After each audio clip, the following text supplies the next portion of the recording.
Narwana colony को ये 11 केवी line है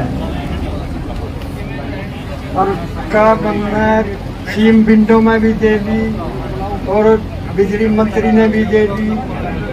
यूँ तो कहना है कराएंगे, आज तक उसका कोई इंतजाम नहीं है।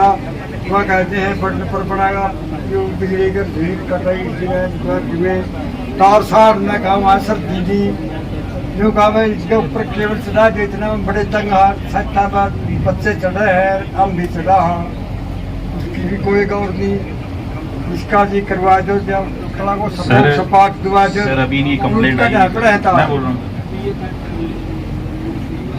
तार टूट का जब डापड़ा है जिसकी।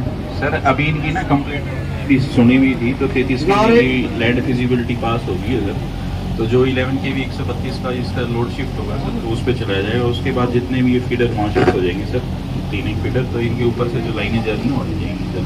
ये अभी मुद्दा डिस्कस हुआ था सर आपके आने से पहले, तो इनको मैंने बता भी दिया था सर, तो उसमें लैंड फिजिबिलिटी पास होगी तो 1.5 साल लगेगा सर। तो फर्दर टाइमिंग अभी इन्होंने गार्डिंग की मांग करी है तो गार्डिंग करवा देते हैं। हाँ, घर के ऊपर से गार्डिंग जितनी बेस्ट पॉसिबल होगी, अगर हाइट बढ़ा सकते हैं तो हम एग्जामिन कर लेते हैं, हाइट बढ़ा के सर गार्डिंग करवा दें ताकि कोई इलेक्ट्रोक्यूशन के चांसेस ना हो।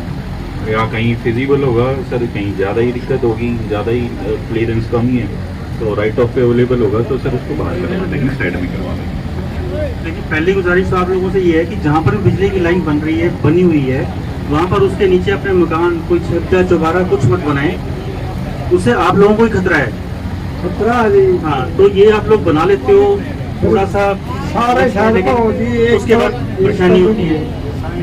उसके अंदर हम गार्डिंग करवा सकते हैं, लेकिन यही हो सकता है कि लाइन पहले थी, आप लोगों ने कुछ बना दिया उसके नीचे। सच्चा खेड़े तभी जुट का एक काम में जारी है लाइन में या नाइगल पर तभी जुट का है और कमें तो है बटन पर भी बनाएगा, ठीक से बनाएगा तो बनाएगा भी बनाएगा। अभी इतने तो इंतजाम करना चाहिए इसका कि इसको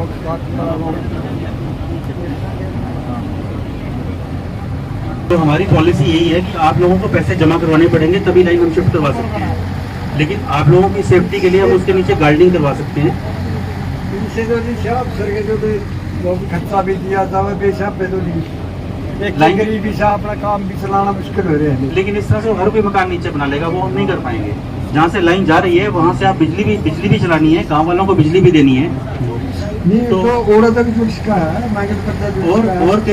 और कहीं से जुड़ सकेगी। लेकिन ये तो नहीं कर सकते ना कि आप चलती लाइन के नीचे अपना मकान बना लें, वो भी गलत है। फिर डिस्ट्रिक्ट की बड़ी मकान वही गलत है। भाई हम भी कह रहे हैं कि आपको पहले नजर आ रहा था कि वहाँ पे लाइन चल रही है तो आप उसके नीचे कंस्ट्रक्शन क्यों करवा रहे हो? सरकार ने जमीन लेते हो तब भी तो पता है, अगर हमने लाइन बाद में बनाई तो हमारी गलती है।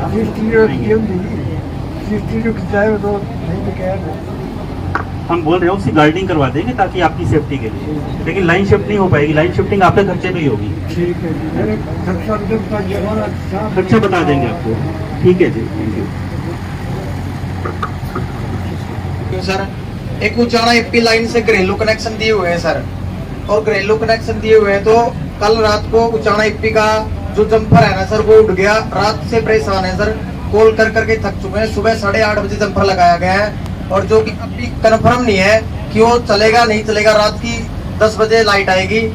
हमने बोला था जेई साहब को, जेई साहब ने कॉल भी नहीं उठाई रात को, और सुबह 6:30 बजे भी कॉल किया, उसका कोई रिप्लाई भी नहीं किया। एसडीओ साहब को ही बोला था मैंने, एसडीओ साहब की रिप्लाई में कॉल आई थी कि क्या दिक्कत है। एसडीओ साहब को बोला मैंने ऐसे ऐसे है, तो एसडीओ साहब ने वहाँ पे कर्मचारियों को भेजा और उन्होंने जंपर लगाया। अब ये कंफर्म नहीं है कि वो चलेगी या नहीं चलेगी। और जो भी घरेलू कनेक्शन दे रखा है वो 8 घंटे लाइट आती है, रात को 12 बजे भी आती है, रात को कट भी आते हैं सर। उसमें मेरे से पावर हाउस 500 मीटर की दूरी पे है। जैसे तैसे करके कोई ना कोई काम जरूर करें सर। कोई ट्रांसफार्मर लगाएं या फिर कोई केबल लगाएं। 25 का ट्रांसफार्मर भी है ऑलरेडी। वहाँ से 9 किले कम से कम एलटी लाइन भी गई हुई है ट्रांसफार्मर से रफ्तार रोड से। जेई साहब को और एसडीओ साहब को कम से कम 1.5 साल से बोल रहा हूँ सर मैं कि कोई ना कोई काम करो, मेरा लाइट दो मेरे को। और जो कि ऐसे ही आश्वासन दे के चले जाते हैं करेंगे करेंगे, अभी तक कोई समाधान नहीं हुआ सर मेरा। दे रखे हैं वहाँ पर हमारी पॉलिसी है, अगर वहाँ पे ढानीस की डेफिनेशन में आप लोग आ रहे हैं तो हम वहाँ पे टाइट ट्रांसफार्मर लगा देते हैं, जिससे आपको आरडीएस के बराबर सप्लाई दी जाती है। जितने घंटे हम आरडीएस मीटर को सप्लाई दे रहे हैं, गांव की सप्लाई दे रहे हैं, उतने ही घंटे हम एपी मीटर पर भी सप्लाई देते हैं। लेकिन अगर आपके एक दो ही घर हैं तो उसके अंदर आपको एपी में 8 घंटे ही मिलेगी। सर वहाँ पे है ना, मेरा मकान 1.5 साल से बना हुआ है। मेरे मकान बनने के बाद अभी 2 महीने से मकान बना था, उस मकान में मीटर लगा दिया गया सर। बोला जाके बोले गलती हो गई हमसे, गलती थोड़ी नहीं होती सर।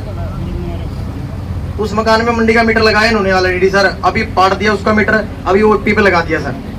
तो इसको एक बार चेक करवा लेते हैं कि आपके पहले क्या आप बोल रहे हो अर्बन फीडर से कनेक्टर के बाद में एपी पे जोड़ा गया है। हाँ जी सर। वो एक बार चेक करवा लेते हैं कि डोमेस्टिक में है या क्या है। और सब अब एस्टिमेट बना रहे हैं सर, मान ले 2-3 घरों का ऐसा बनवा दो सर, वहाँ ट्रांसफार्मर मेरे घर में भी लाइट चली जाए, वो बीच का करवा दो सर। अगर तो किसी के घर के नजदीक से आरडीएस फीडर है तो हमारी प्रेफरेंस यही होती है कि डोमेस्टिक को हम घर से ही जोड़ें। जो रिमोट एरियाज हैं जिनको हम ढानीज बोलते हैं, सिर्फ उन्हीं एरिया के लिए कि हम वहाँ पे एपी से बिजली जोड़ते हैं, और वहाँ पर भी हम अगर ढानीज की डेफिनेशन में 10 से ऊपर आदमी है तो हम उसके अंदर भी पैट ट्रांसफर लगा के उनको पूरी सप्लाई दे रहे हैं। मंडी की लाइट है ना सर, मेरे से 2 किले ही दूर है सर। अगर नजदीक फीडर है तो हम उसको एग्जामिन करवा देंगे। चलो ठीक है, थैंक यू सर। तो सारे साधन